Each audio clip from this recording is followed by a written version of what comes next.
Alright guys, welcome back to the channel, welcome back to the vlog. If you're new to the channel, hit that subscribe button and welcome. Well, as you guys can see, I'm wearing the same clothes as the last video, but that's because it's the same day. And I'm actually taking off this valve cover, which is a pain in the butt. You wanna know how much of a pain in the butt? Well,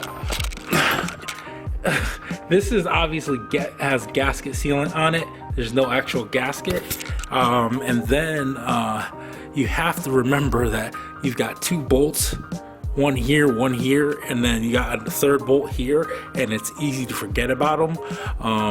And if you don't if you forget about that one especially, if you're cranking on this because you actually have to use a pry bar, then what could happen is you could end up cracking your timing cover and needing a whole new one.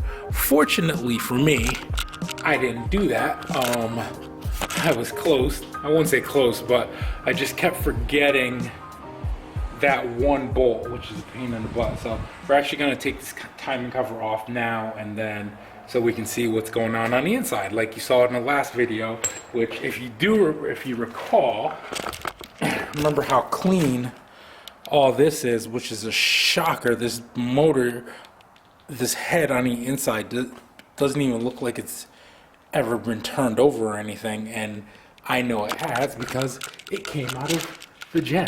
So and it had about 65 to 70,000 miles on it. So let's get the rest of this timing cover off, and we'll go from there. Yeah, hey, oh, by the way, if you're new to the channel, hit that subscribe button. I'd appreciate it. So would everybody else.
All right, guys.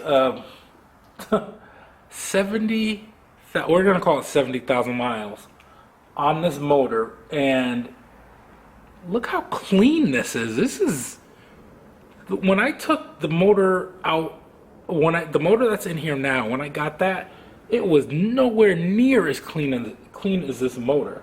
I'm really shocked, surprised, and happy because that's just less work at the machine shop. Obviously they're gonna clean it, but I mean, most of this is literally surface oil that like rubs right off. I mean, it's crazy. It's not even, it's so clean. This is crazy. So we are going to keep working. We're gonna take off the head in this video, which isn't a problem.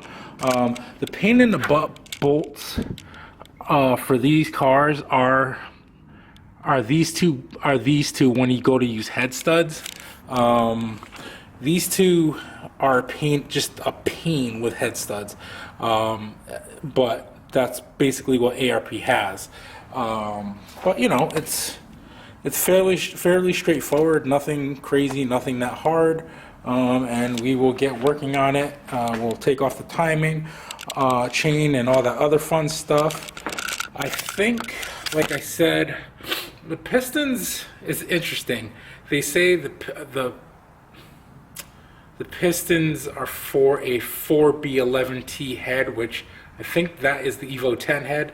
So I have seen people using the Evo 10 timing chain and components on these blocks because apparently it's stronger. So that's what we're going to go with. So I'm going to look into that and order that. So and then we'll also take off the turbo and things like that, because we are going to reuse the manifold for now.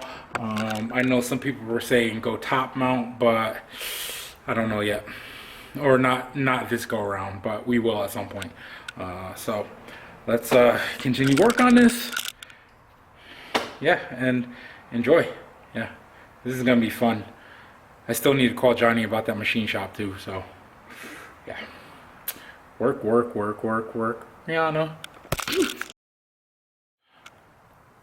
What makes this more interesting as far as how clean the inside is you look at the timing cover, how dirty that is, and then just, you know, you got the valve cover, and then just the outside of this motor isn't, I won't say it's like messy, but it's not exactly its prettiest on the outside here, which is just kind of interesting, again, how clean this motor is, and how much less work and how good that makes me feel. Oh, we still got to take off, yeah, the clutch and flywheel, so obviously we're not keeping that too. Still trying to figure out what we're going to use, so yeah, that's pretty much where we're at. Damn, I need a shave. Yeah. All right, guys, so there you go. That's the removal of the timing cover. Now, remember, the bolts are there. You've got 10s, and you're going to need a 10mm socket and a 12mm socket. You're going to want to make sure to remove the hose that's in front. You're going to want to make sure to remove some of the accessories. You don't necessarily have to unbolt you have to unbolt the power steering pump, but you don't have to like take it completely apart. It's just in your way, and then, you know, again, make sure you get all of the bolts, because there are a lot of bolts. You're also going to have to obviously remove your crank pulley, and then you can start to take it apart. Now, it is going to take a little bit of work. Obviously, I probably made it look a little too easy in that video, but it wasn't necessarily a cakewalk. You're definitely going to want to be careful with this. So let me know if you guys have any questions. Again, I am going to do one of those 10-minute videos where you'll see me take the whole motor apart and then put it back together. So, but until then, you know, let me know if you guys have any questions. I'm headed into the gym. Is there somebody's truck, whatever? Well, I'm headed into the gym. So until next time, like, share, comment, subscribe.